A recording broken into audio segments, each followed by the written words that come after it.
The Lord be with you. A reading from the Holy Gospel according to John.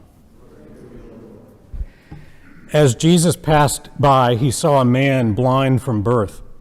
His disciples asked him, "Rabbi, who sinned, this man or his parents, that he was born blind?" Jesus answered, "Neither he nor his parents sinned. It is so that the works of God might be made visible through him. We have to do the works of the one who sent me while it is day. Night is coming, when no one can work. While I am in the world, I am the light of the world." When he said this, he spat on the ground and made clay with the saliva, and smeared the clay on his eyes and said to him, "Go wash in the pool of Siloam," which means sent. So he went and washed and came back, able to see. His neighbors and those who had seen him earlier as a beggar said, "Isn't this the one who used to sit and beg?" Some said it is, but others said, "No, he just looks like him." He said, "I am." So they said to him, "How were your eyes opened?" He replied, "The man called Jesus made clay and anointed my eyes and told me, 'Go to Siloam and wash.' So I went there and washed and was able to see." And they said to him, "Where is he?" He said, "I do not know."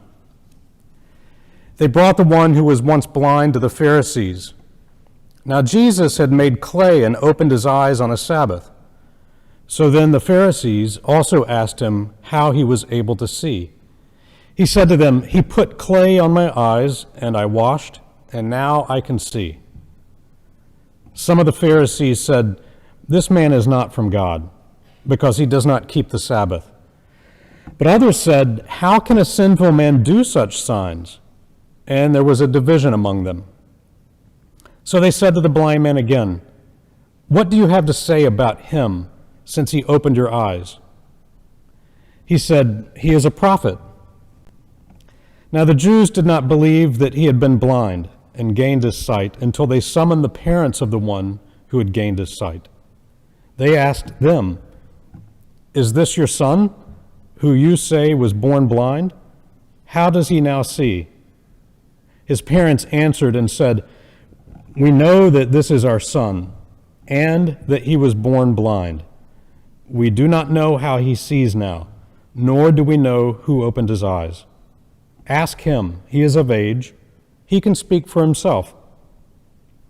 His parents said this because they were afraid of the Jews, for the Jews had already agreed that if anyone acknowledged him as the Christ, he would be expelled from the synagogue. For this reason, his parents said, "He is of age, question him."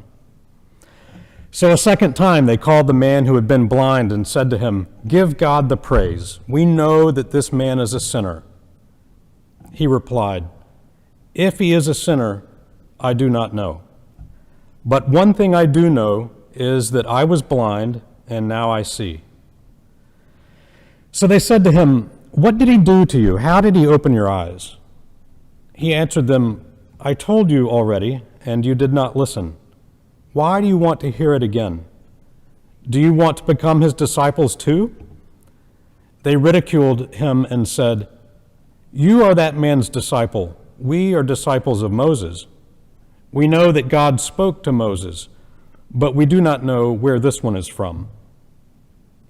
The man answered and said to them, "This is what is so amazing, that you do not know where he is from, yet he opened my eyes. We know that God does not listen to sinners, but if one is devout and does his will, he listens to him. It is unheard of that anyone ever opened the eyes of a person born blind. If this man were not from God, he would not be able to do anything." They answered and said to him, "You were born totally in sin, and are you trying to teach us?" Then they threw him out. When Jesus heard that they had thrown him out, he found him and said, "Do you believe in the Son of Man?" He answered and said, "Who is he, sir, that I may believe in him?" Jesus said to him, "You have seen him, and the one speaking with you is he." He said, "I do believe, Lord," and he worshiped him. Then Jesus said, "I came into this world for judgment so that those who do not see might see, and those who do see might become blind." Some of the Pharisees who were with him heard this and said to him, "Surely we are not blind also, are we?" Jesus said to them, "If you were blind, you would have no sin. But now you are saying, 'We see,' so your sin remains." The Gospel of the Lord.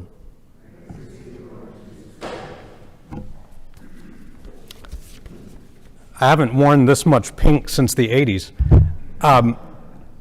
Pink is the sign of joy during the Lenten season and also the Advent season. And it might seem a little odd that here we're going to talk about joy, but we are.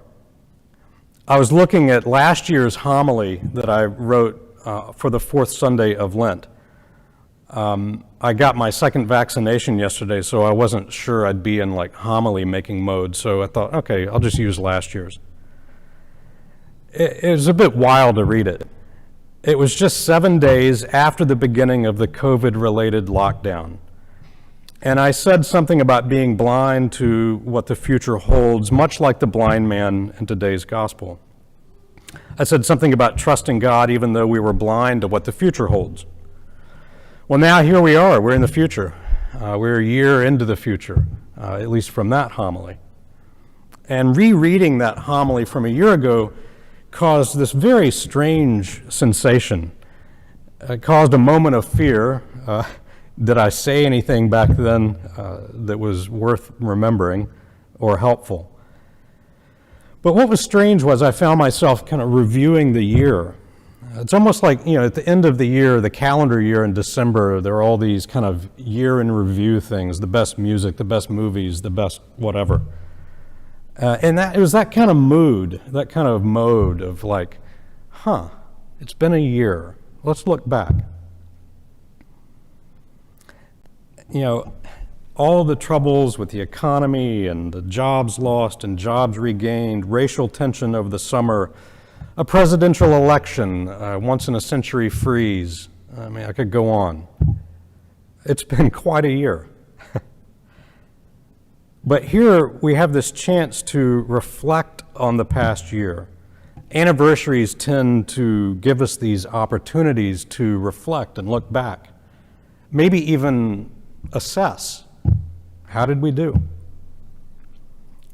Speaking of the presidential election, Ronald Reagan once famously asked in 1980, are you better off now than you were 4 years ago? He presumed the answer was no, and many people agreed with him, and he won. It's an interesting question. And this might be the spiritual task that we face right now on the fourth Sunday of Lent, 2021, a year into this year. We might ask, are we better off spiritually now than we were a year ago? A lot of people view the past year as one in which life was put on hold, put on pause, awaiting the return to normal. I think that I've heard that a lot. Once normal returns, or golly, this was a weird year, or just kind of, let's get through it. But life certainly did not pause. It didn't stop. No matter what we tried to do, we were not on pause. We had to move forward. And I think that what struck me was that what was I seeing as I look back at the past year? We shouldn't give in to the temptation and think that life was put on pause, that we're all just waiting to get herd immunity and then just resume, pick up where we left off, or make up for lost time. And certainly lots has been lost. To not recognize that would be foolish. Some have lost livelihoods, friends, parents.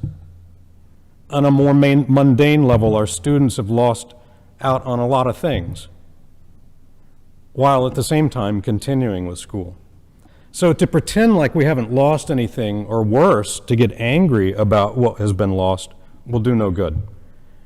It must be acknowledged that we have lost some things so that we can move on and move past that. In many ways, this has been a year of sadness. And I don't mean to get gloomy. I'm wearing pink. I don't mean to get gloomy or focus just on that. It's just we need to admit it so that we can move on. We need to see things how they are. And this includes seeing the unseen things as well. The man born blind seemed to be able to see things that the Pharisees could not see, even though he was blind. So I think the task is, let's look back on this past year and search, uncover the hidden things. That's God's grace. You can't see it. It's not visible. It's not concrete. But can we look back with the eyes of grace on this past year? And I don't mean to whitewash over a year of sadness, but I mean truly look back at the year and say, God, show me where you were in this past year. We know from this gospel that God cares for us deeply. God wants what's best for us. Jesus cures the blind man. Jesus is always responding to need. So no matter what tragedy befell us last year, and there were plenty, what was the corresponding grace that came along with it? Let's not be blind to that.